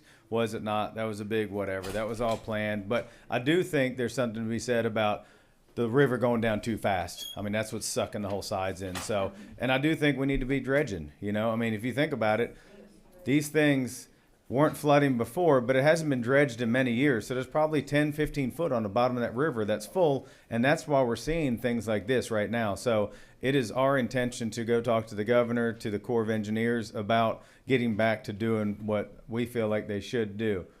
1 second, because he was waiting. Okay, then you can come next. You come on. Well, I mean, we're on Big Eddy as well, and we're getting ready to rock and roll on the electrical part of it, and then we got a meeting on Friday that says, oh, you got to do a geological and a structural. And just wanted some more information on that in terms of cost. And I mean, how do we go about understanding what that's going to be before we even get started here? So as far as in terms of what you all know as well, do you all know something that we don't? Well, I just know that hasn't been communicated to us because this was kind of a new thing, and our contractors were ready to go with electrical and all the other things, and we were going to start today. So are you? I'm sorry. Are you the ones that were one of condemned? No, not okay. Condemned. So I know, like in Autumn, do you want to speak on this? Yeah. Did you have a meeting with Tina in our office? Is that who you spoke to? No, we didn't have any meeting. Oh, I thought you said you had a meeting on Friday. I'm sorry. The general inspector. Oh, the building inspector. Okay. Yes. Gotcha. So Okay. I met with Greg Owens the other day, and one of the things that he had suggested was before even putting in the paperwork for the permits and all that kind of stuff, he kind of did like a pre-inspection. And you're probably going to see this up and down Big Eddy because of the crevice that has been created by the river that we're all talking about. So essentially, I think what they're really trying to ask is is there going to be some way for everyone along that riverbank to be helped potentially, or something set in place for specifically what needs to be done? That's a great question. I think that's something we need to look at. I do know, talking to Greg, the houses that have been condemned, that's one of the requirements to get a structural engineer and a geotech. And so I guess that's what he was saying. But we could maybe look at that a little bit bigger as far as the county, and even the city at that point. That's something we haven't discussed, but I think it's a good idea as far as before people put all this energy back into their homes, is there other areas that maybe, we need to be careful on? So thank you so much, sir, because that definitely affects like 6 of our customers personally, and I'm sure many others. Yep, perfect. So thank you very much, sir. Now, are you asking about buyback help, or are you talking about city and county government help? No, the people that don't want the buyback, but want to be able to stay in their homes, making sure that they can safely do so. I know, as far as the city's concerned, we have applied in the past for federal help in stabilizing the riverbank, but on the public parks downtown, you've got where Blanton's Landing is and where Riverview Park, and that's something we have been pursuing, but that's public land now. We have not considered, stabilizing private landowners, and I'm not sure that that's something, I'm not going to go on record here for saying anything like that, but I'm not sure that every taxpayer in the city wants to do that, but it's something, of course, we'll consider. But in terms of buybacks, though, we have to go back to right now, buybacks without public assistance, and please correct me if I'm wrong, and the president has not announced public assistance for Franklin County. Buybacks are not an option. Is that fair to say? Until he signs it. Yeah, so we hope that is an option for people, and not everybody would even take it, but it's something right now where it's a hypothetical. Okay. History will tell us the 1994 flood, it was 1996 before we did any buybacks. 96. In 2021, we're still 4 years trying to work on buybacks. It's not fast. Repeat that because they couldn't hear him. So buybacks in '96 is when we first started. We okay. They're improving the process, but it takes a long time. Yeah, from the flood of '94, it took 2 years. And do you know if that applies to the NRCS program? That's a new program to us. Okay. Does that have to require public assistance declaration? No. Okay. So we're looking at other programs too, through the National Resource Conservation. Thank you. Yeah. Thank you. Thank you. Yeah. Come on up, sir. Yeah, just want a PBA question. You don't mind speaking to the microphone, please? Maybe, maybe not. I want to get this right here, so I wrote it down. Houses that have been devastated by the flooding, is there going to be a reduction in property values to affect the values to relieve the realistic losses? So, like, I have a really well-decorated Husk on Big Eddy Road. I know several of us do. So, you know, we're paying at $300 and whatever $1,000 house, PBA, still valued at that. It's not worth that right now. So, is there going to be a reduction in that? I can't speak for Will because, you know, he's we a look state in- PBA, right. but we'll write that down and have a conversation with Okay, him. thank I you. think that's a great point to make. And that's why I think this conversation is helping because you all are bringing a lot of things to us that we haven't thought about. So, yeah, we'll check into that. All right, who's next? Come on up, Jim. I just want to, I'm going to just talk from here.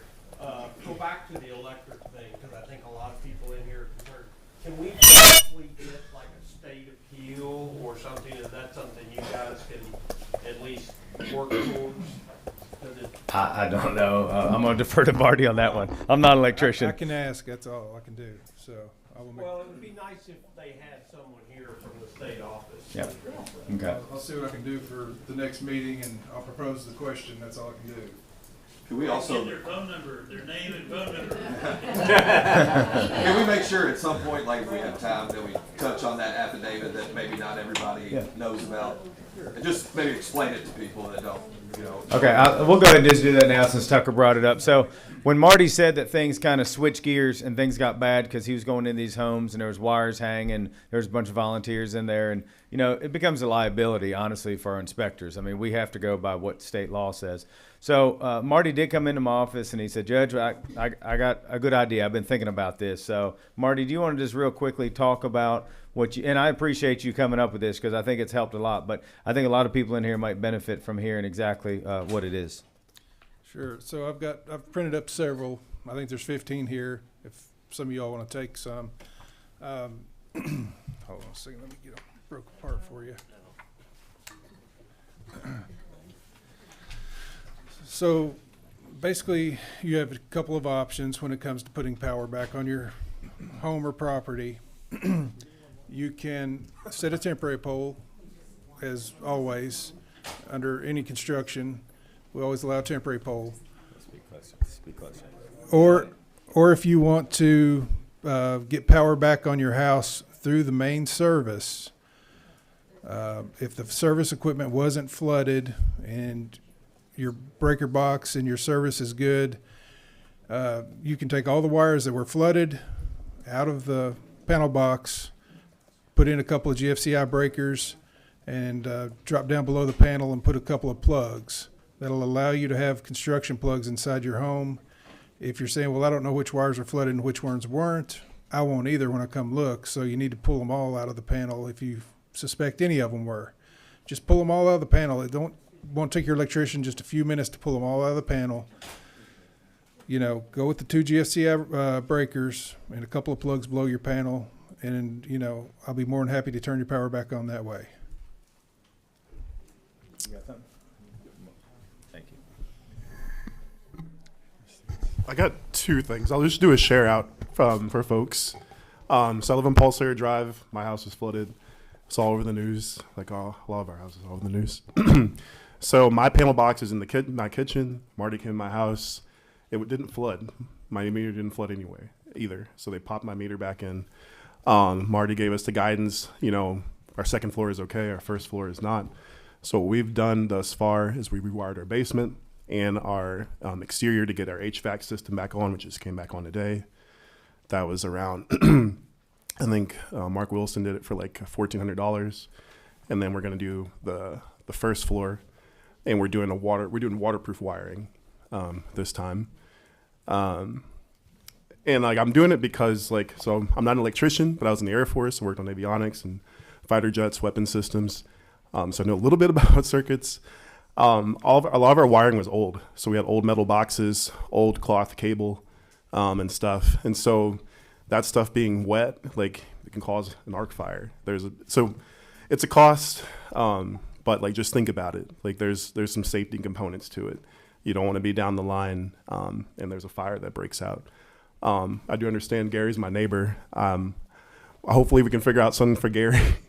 Because using some jackhammers to chisel into that wall, that's going to be crazy. But hopefully we can figure out something, and hoping that remediation service or reconditioning could be an option. The other thing that I wanted to share as a thought or ask for the mayor and for the county is to think about the riverbank stabilization. I know that there's been programs to stabilize public property, but we really need stabilization for private landowners. That eastern bank of the river. That bank held. I remember looking out of my house, and the water was coming down from Dolly Graham, and I looked over at Gary's lawn, and it was dry. And that bank held for a while, till about I would say Saturday morning, well, somewhere around there, but it held for a while. So if that bank collapsed, that takes out a lot of South Frankfort. So I know it's a lot of that land is private land, but we need some kind of program to get landowners to get riprap, help pay for this, the engineers that come out and, do some stabilization studies, because yes, it is private property, but it's for the public good. So I just hope that y'all can think about that and figure out something.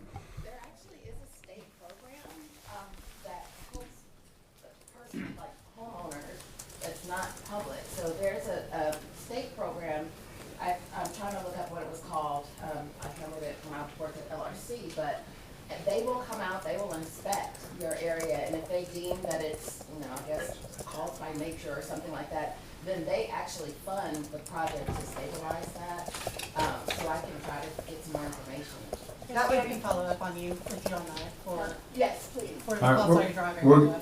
we're going to keep going, but before I forget, I do want to acknowledge some people that are here. Obviously, the mayor, city manager that's here. We have Kelly May in the back, that's the city commissioner. We have Lisa, that's the city commissioner, and we have Katima, that's the city commissioner. From the county, my deputy Jack Kennedy's here. Sherry Sebastian was here, she had to go. Kelly Dykes. We also have our county clerk Jeff Hancock and our new representative Erica Hancock that is back there. So I just want to acknowledge the public servants in this room that are really trying to genuinely help everybody. Not everyone's going to get or hear the questions and answers they want, but we're trying. We're trying to figure this out, and I appreciate everybody that's coming, because there's been a lot of things. Hi, Katima. I said Katima. Oh, okay. Can you come up here so you're on the mic, please? But, I think we're all trying to figure this out. I mean, when we ran for office, we weren't thinking we're going to deal with a disaster. So, we're trying to figure it out with our teams. So, but we appreciate everybody. Katima, come on. I'm just dropping resources while I'm here. There was some misinformation in regards to Bluegrass Community Action. So I did call them. I got direct information from that organization. They do have funds. I don't know what the income limit is in this room, but if you are on limited income, and if you are trying to get back into a house or your electric's cut off, you can call Bluegrass Community Action. They will assist where they can. Of course, like I said, there is an income limit, but it's just worth calling if you think that you are able to get your electric cut back on, if you found a new apartment or house. In the meantime, if you are displaced and you're looking and you're worried about, hey, I didn't pay my FPB bill, I didn't pay this bill, you can reach out to them and they will assist you in that area. That's all I had. And one other service announcement. So this week, I was gracious enough, a friend of mine, Todd and Picky, had warehouse space down on Home Street. So 209 Home Street, they're starting to collect furniture and household goods Monday through Friday, 9 to 4. So if anybody in this room has extra furniture and you want to donate, you can do it there. Ashley King, that works for the county attorney's office, is kind of headed in up. There's a phone number we've put out there, but I think that's going to be a great resource. It's starting to fill up. We were contacted just today from New Jersey, a hotel that's renovating. They're going to ship 20 rooms of furniture. So, I mean, we're slowly trying. We know when this all came about, emergency management said there's kind of different steps and phases, you know, that you have the flooding, and then, you know, you figure out what's going on, then the deconstruction and the reconstruction, and then you still got furniture, household goods, things like that. So we are working on that, and so hopefully that can help anybody in this room that needs assistance. I'm sorry? Intake form went live. Okay. As far as if you need assistance. Okay. From that. Perfect. From them. So that, Katie, where did that form, I don't know everything, where did that form go live at if you need assistance like that? Community, It's part of the trust, or? No, the home, Bluegrass Home, I emailed it out this morning. Okay, we'll figure that out and get that posted on our websites. And everything we've been talking about tonight, I'm sitting up here, the city manager too, and Autumn's taking notes for us, so. Frankfurt Moving Day? Yeah. Okay, so we're gonna be putting all this on our websites also, any kind of resources, things that you've talked to Marty about with the electric and things like that, so. Yeah. I have 2 questions. My first. Are they easy? No. No? All right, Lane, you're up. No, they are not. The second one, the first one may be easy. Oh, no, I'm going first. Every homeowner that has been displaced doesn't have great credit. So what happens when they apply for an SBA loan? Are you all changing the criteria for approvals, or is it just still the standard and you're kind of SOL if you don't have it? So, yes, we do require that you have the ability to repay, and that's determined by credit history, income, and assets. However, no one piece of that outweighs any other. So if you might have a low credit score, but you have a good credit history, your house has a lot of value, etc. What we ask is that you apply.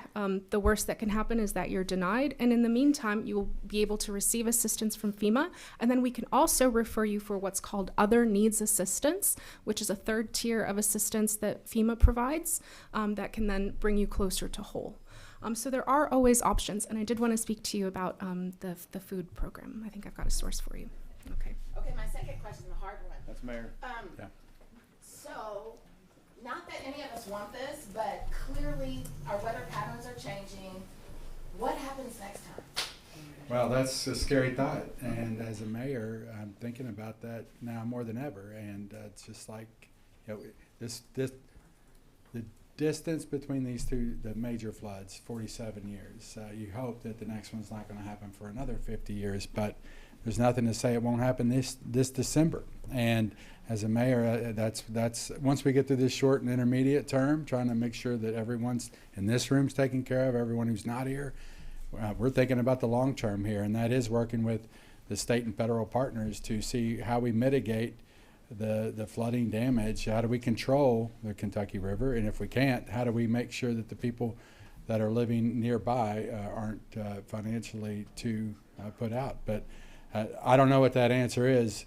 But I don't know if it's more flood walls. I don't know, because this time it almost got us. It almost got the flood wall. Right. And I guess what I'm talking about is like the city or state could have contracted with the hotels to make sure that those displaced had a rate, or that you all were covering it, not them. They could have contracted with restaurants to make sure that food was actually being sent to the people that need it, door to door, if that could be the case, or in the hotels where they're staying.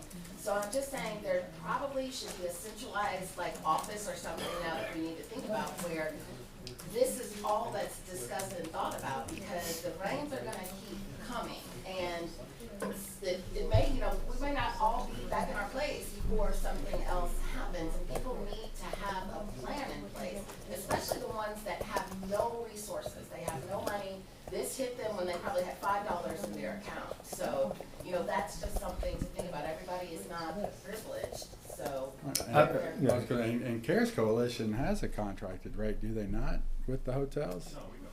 No. No? So You don't have a contracted rate? No. So I think one of the things we'll. pre-disaster. Okay, oh, that's what I'm getting at. But so you do have a pre-contracted rate. So I think one of the things we're going to take away from this, for me, main first thing is talk to the governor about dredging. I think I'm not the smartest guy in the room, but if the river's filled up, it hasn't been dredged in 15, 20 years, let's clean it out. I mean, I think that could help. But I think after all this, and what we're going to be doing is setting up meetings with the state housing, emergency management, city, county, kind of reviewing everything we've done. Like Susan said earlier, we've done some stuff pretty good. We've dropped the ball on some stuff. I mean, it's the first time we've done this. So we're trying to figure it out. So I think the more communication like this, the more information we can gather, hopefully it never happens again, but we'll be better. Sir. So, speaking of the future, will the dam or the flood wall get inspected by the Corps or Division of Water? It has already. They inspected it during the storm. They came out, inspected it during the storm. They found one little soft spot on the levee. That was about it. And I will say, I'm going to give a little shout out. So I don't think people realize this. So as the flood was happening and things were happening, our road departments were working together great. And we have a new compost machine, and they were all using it to do sandbags. And we can only do so many, and there was only so much sand. We got a quarry to open. They were running trucks. It still wasn't enough. I got a call from Keith Lee at Lee Brick and Block. He said, I can have 600 bags. He just called out of the blue. I could have 600 bags by lunchtime tomorrow. And I called him back because that's great, but we need them before then. And let me tell you, they didn't stop running trucks. I think they brought something like 10,000 bags. And I'm here to tell you, if Lee Brick and Block wouldn't have stepped up, the majority of the town would have been under. If you went down to like where Charlie Boo is, it was stacked 6-7 feet tall. It was up to the top of that. So, you know, we need to acknowledge the people and companies that have really stepped up to help us. Yes, we still got hit, but it could have been a lot worse. So very appreciative of that. Yeah. I just wanted to touch on that point. Me and Commissioner May are sitting in the back. I think Unger's over here too. I think especially with the new commission, this is my first time dealing with a natural disaster ever. Yeah, well, all of us. But I know there was a flood prior, and then we had the flood wall, and then this happened. I think to follow up to answer that is, I think we are strategically trying to figure out if this, God forbid, this happens again anytime soon. What can we do better? How can we be proactive instead of reactive? So I think we are all constantly trying to have these conversations with people. I think Lane and Michael have done a fantastic job communicating with you all. And I know you might not have seen a lot of us, but we are behind the scenes and we are having these conversations because I would like to have a plan in place moving forward if this happens again, and God forbid. But we are actively working, and I think we have our strategic plan coming up soon. So this is a priority in our conversation coming up. So I did just want to say that from a commissioner as well. So thank you all. So one thing before I take another question is, I can't emphasize enough, if you have not talked to FEMA at all, they are here set up. Talk to them, even if it's something simple. If you have questions for our planning departments, they are here to talk to you individually. Marty is here. I know he doesn't probably tell people exactly what they want to hear, but he's following the state guidelines. And that's, you know, when people make comments about me, they're like, you can just fix it. I'm like, no, I can't. This is state guidelines. You know, I can't. Sir, you got a question? Come on up. You know, I can't go against what a state inspector says, especially because his office is literally right next to ours. So it's not like we're in Eastern Kentucky and he's going to come check us. It's a little different here. So that's one of the bad things about being in Franklin County. Sir, go ahead. Thank you. I just had a question. I haven't heard anybody bring up the FEMA 50% rule in this meeting. How does that affect here in Frankfort? I've had to deal with it in Florida, but how's it going to, like my house, I can't raise up. It's under power lines. It's destroyed. I can't raise it up. How does the 50% rule affect here in Frankfort? That's a great question because I have no idea what you're talking about, but they do. I have no idea. I'm looking around like, help. Come on, no, right here. You sure? Okay. Subject matter expert. Oh, subject matter expert. No, go ahead and talk in the microphone.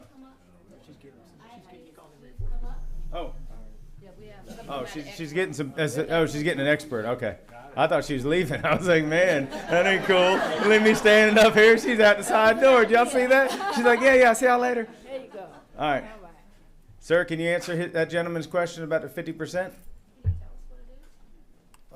Repeat the question. Okay, sir, he was asking about the FEMA 50%, like if he can't raise his home. I don't even know what that means, like FEMA 50. So my house is underneath power lines. I'm the only person that lives between Harricon Creek and Glens Creek Distilling. Okay. That's where my road caved in 2.5, 3, 4 years ago. Oh, I know exactly where you are. I'm the only one there. Yeah, I know where you are. But my house is under power lines. I can't raise it up. The 50% rule, what we've had to deal with in Florida so far, is if the damage is more substantial than half of the value of the improvements, that they don't allow you to fix it. you have to tear it down and build up. That's a question I'll have to get back with you on because that's a mitigation I question. think we may be able to answer that question from the local perspective. Okay. Our state and local floodplain regulations make sure that if your structure is damaged more than 50% of the pre-flood value, that you do have to bring it into compliance with our local regulations. Our local regulation does require that your structure be 2 feet above that BFE, base flood elevation, that we talked about earlier. So I'm that's tearing mine down either way, it looks like. well, But- I don't know how much damage you received, and what we're seeing so far, you know, a lot of folks are not hitting that 50% threshold, even if they did have a pretty substantial amount of water. So, you know, and you know better than I do, of course, Well, your it's in the situation. attic, so, I mean, the entire house Gotcha. Yeah. has to be gutted and start over. Right. So, I don't really see how you could do that for 50% of what that house would be valued at. Gotcha. Yeah. And I can't go up. Right. I got place I can go, I can move Mhm. to, but I can't, you know, I can't rebuild that house. Right. So I think that's something that you have to consider what all of the options are, and maybe you are looking at some of these buyback options. If Oh, no, I got a whole farm. I'm not selling my farm. Well, maybe Okay. this gentleman could give Then you his card. it Could you do a little homework on the FEMA aspect of it? Not to cut you off, Autumn, I'm sorry. Right. Get your name to her. And you don't have to, if you have other options for, you know, where on the property that you can rebuild, that would of course be an option. Okay. Yeah, I've already started, but. And we'll reach out to some people we know and see what we can do. FEMA will get back to you. Ma'am, you had a question here? I have a FEMA question as well. Okay. I contacted my homeowner's insurance, who's not gonna cover, we all know that. And they can't hear you, I'm Yeah, sorry. yeah. Oh, God. Yeah, come on. All right. Thanks, Daryl. Okay, I contacted my homeowner's insurance with the intention of getting a declination page from them, and they are stating now that if they do that, then they're going to send an inspector to my house from the insurance company, and then it will be. Then I have to pay for that inspection as well, and then once I do that, then I have made a claim against my homeowner's insurance. Sounds about right. That's an insurance policy thing. Okay, but I'm not filing anything against my insurance. You know, so, and we all know, they were asking, could FEMA use the declaration page, which states that it would not cover that, instead of getting a declination letter from the insurance company directly? If you can send that in to us also. Send that question? Send a declaration page to us. Okay, so I don't have to have a declination letter? We'll send it. Figure We'll, that? we'll, let, Like after the review meeting, that? why don't you hook up with him Okay. and let's get something going there. Yeah. Yes, ma'am. Jean, can you come up, please? Because everyone wants to hear. Hopefully, we're talking about how wonderful the library is. Is the library open today, Jean? Hey, library's open today. Woo! So, wheelchair limited, sorry, but it is open. So I just want to clarify about the electric. Sorry, Marty. I want to know how to find out how I have to find out how much wiring in our home has to be replaced. We have electric that goes upstairs. You know, we've already replaced our breaker box and our panel and the disconnects and everything. We have a temporary pole right now. I want to know how I can find out exactly what has to be replaced.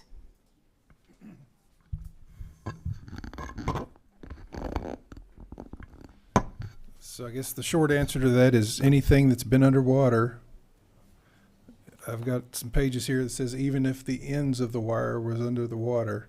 So your feeders going from your basement up to your top floor would need to be replaced in your situation. So the wiring on your top floor that didn't get touched obviously doesn't have to be replaced. So you put a junction box in, and for the wiring that was below. Well, the thing with the junction boxes, as I just stated, it says, even if the ends of the wire were under water, it's saying to replace the cable. It doesn't say to go 6 foot and cut it off. So I can't make that determination. I just strictly have to go by the guidelines that I'm set forth with. So. Thank you. Sorry. We have a question back here. Easy question.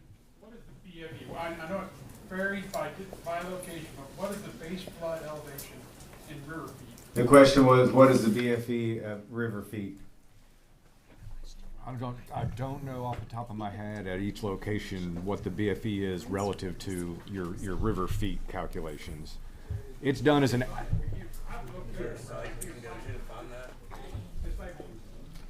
So just so I understand, so you're asking like the river went 48 feet. So you're saying what's base? Is it 7, 10 feet, something like that? No, base is like this. Normally it's 70 feet, but what is base flood elevation? 40 feet? Is it roughly?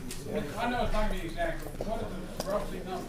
If you go to that NOAA, whatever I said earlier, the river, and you'll see that for each community, yeah, it'll show like what the different stages of flood are, and for us, I believe we hit minor flood stage at 31 feet, where we start having impacts. 31 feet. Take action at 29 feet, is that right? And then 31 feet is minor flood. I just got a question about how they're determining the value of. Come on. Come on, Kevin, you're up. I'm just wondering how they're determining the value of 50%, the rebuild cost. Who's determining that? How is that process happening? Well, that's both that and our local ordinance, but you have options. They'll accept a PVA assessment that was done obviously before the flood. If you're having trouble getting to that number, because that assessment is, with the cases, a lot of our homes in this community is going to be a fairly low number, which in this case isn't helpful for you. You can get an appraisal done. And then they've been asking, in my experience, for then some kind of an itemized just cost estimate on the rebuild.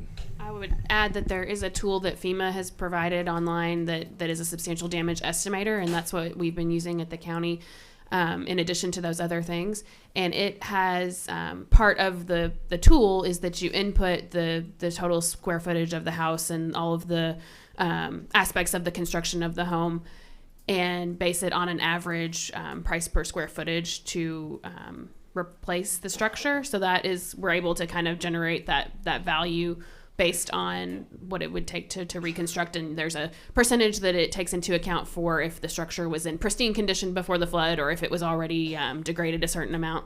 So we're able to do that without having an appraisal or anything like that if you're not able to pay for an appraisal. Okay, I'm gonna ask a question because this was thrown at me today. I'm trying to think about all the things people have called. So let's say, and I know we don't have this the NRC, whatever. NRCS. Yeah, that. We don't have that completely locked down, but I feel good about that meeting with them. That's different than the FEMA buyout. But the question was, I don't know if most of y'all know, a lot of the PVAs for the last decade or so haven't been doing the greatest job of keeping values up. I think the PVA in there is doing a really good job. But their home wasn't appraised, it was like 10 years ago. So let's say it was appraised at $150,000. Well, we all know it's worth a whole lot more right now. So the question is, if this person wanted to do the buyout, do you think there's an appeal process to really show the true value of what that house was the day before the disaster, not 10 years ago? I don't know who to ask that to. I'm throwing it out to you all, Autumn, Eric, because I don't know. Would that be a FEMA, appeal process or something maybe? I would imagine that the NRCS would have their own process for that, as would FEMA. The person's in the room. That's why I thought I'd ask it for him. Yes, sir.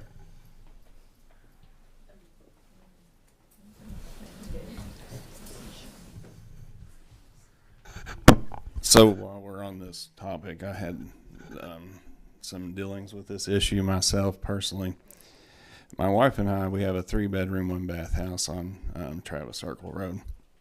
We have spent the past 4 years remodeling it inside and out, and I've been dealing with the Planning and Zoning Division. Trying to get the electrical permit, what they're not telling you is you also have to go get the pre-approval from the Division of Water to get the electrical permit.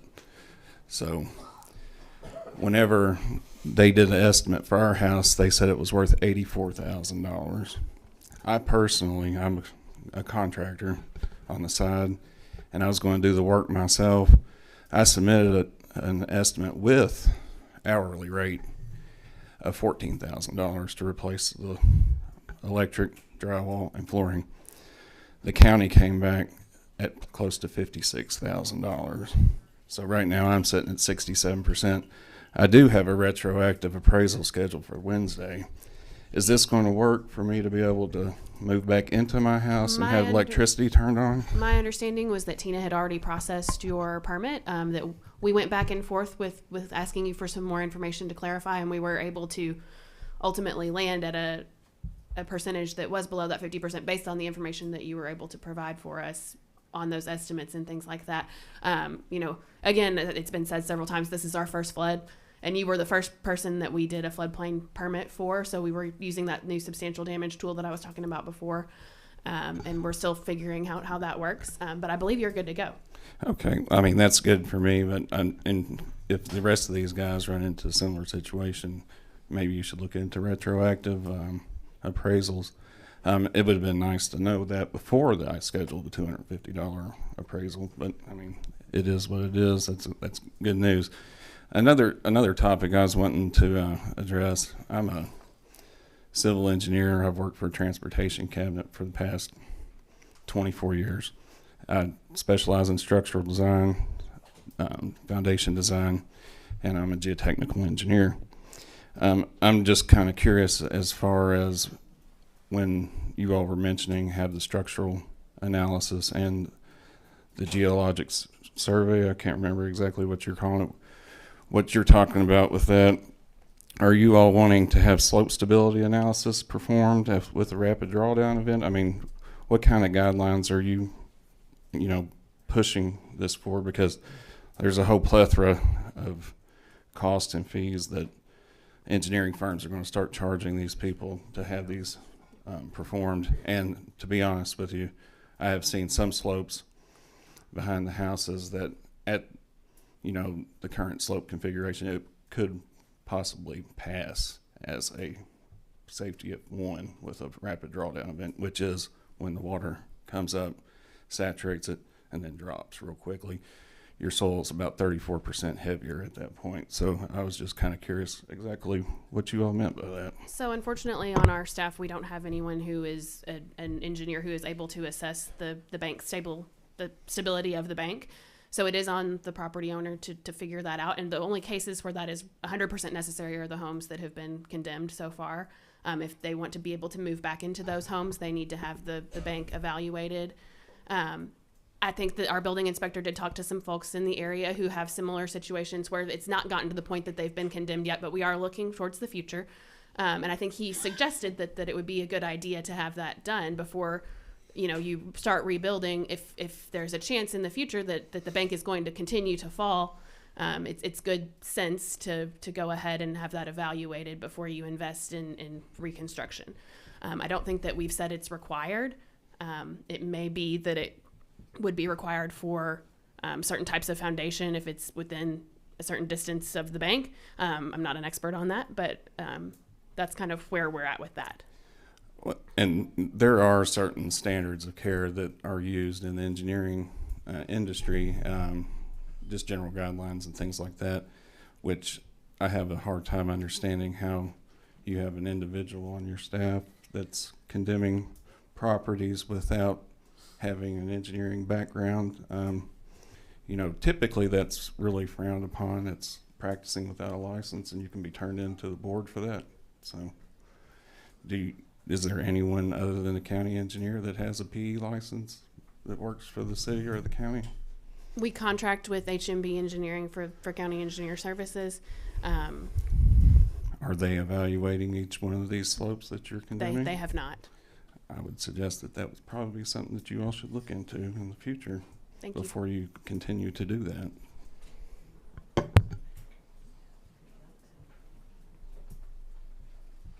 All right, any more questions, sir? I've got a few questions. Would you mind coming up so everybody can hear you? Yes. Please. Yes, so I have FEMA insurance, National Flood Insurance Program insurance, and I applied for some housing assistance through FEMA and got denied. Some temporary housing assistance was denied because I have insurance. Now, FEMA should know my policy, which housing's not covered in my insurance. So I was wondering, why was that denied when that's not covered? We'll need to get your name, and if you have a FEMA registration number, we need to get that so we can talk with you about that. Right, okay. Yes, sir. And there are some individuals out in the hallway that might be able to help you. Okay. So just with the appeal process? Talk with them about it, Okay. and see what they can help you with. Make sure we get your name and your registration number. So if there are any additional things that we need to talk about, we can give you a call. Okay. Coming up on 10 minutes. Anyone else have questions? Sir. Yes. There was a question back here about base flood elevation. If you'll go online and just Google, I pulled it up, and I do mapping and GIS for emergency management for the state. FEMA Flood Map Service Center. FEMA Flood Map Service Center. You can type in your address and it'll give you the base flood elevation on it. So, yeah, it's FEMA Flood Map Service Center. You can go online and you can put in your address and it'll give you the base flood elevation. Sure. If you don't mind, come up so everybody can hear you. Your address Okay. as determined by FEMA and all that. Yes, it does. I mean, there's flood inundation maps that are set up by the state. They're certified through FEMA on it. So your base flood elevation, regardless of whether there's a wall there or a dam there, that's going to remain the same. Base flood elevation. Is there Yes. about Question. the website and all that? Do you guys have somebody on staff that can help facilitate that? Is that something that I can volunteer to help with in the future? We have and on the city's website at least, we do have a flood recovery link where we have a lot of these resources that have been discussed. We're making notes on things we need to add, but make sure we get your name and number, and we'll. Yes, you can. We'll take. Well, are we a union house? I don't know if we can do that. No, we will certainly get some ideas. Is there any other questions? And again, I want to emphasize, if you have not talked to FEMA, please talk to FEMA. Talk to the Small Business Association. If you want to talk to our planners for county, city, or the electrical inspector, if you think you don't understand something correctly, Marty is here. So let's use these resources while we have them. And we will work on getting another one scheduled once we have some more information. We'll get that out to everybody. So please hang in there. Thank you. Yeah. Oh, come on. Yeah, come on. Yeah, community fund update. Just, yeah. Sorry. So y'all know that at Franklin County, we're going to do a big celebration on Saturday. We're having a big birthday party that's going to be a flood relief fundraiser for the community fund. It's okay, I have 2 children that don't listen to me either. It's going to go towards a lot of these things that aren't covered by insurance and FEMA that you guys are having questions about. Right now we're covering immediate needs. We've covered anybody that needed immediate sheltering needs. So please encourage the community to donate to that, because that's what's going to cover all this stuff that isn't being covered by anything else. But we can only do that if we have the money to do it. If you have any questions about that, let me know. Yeah, I mean, if whatever that device was got wet.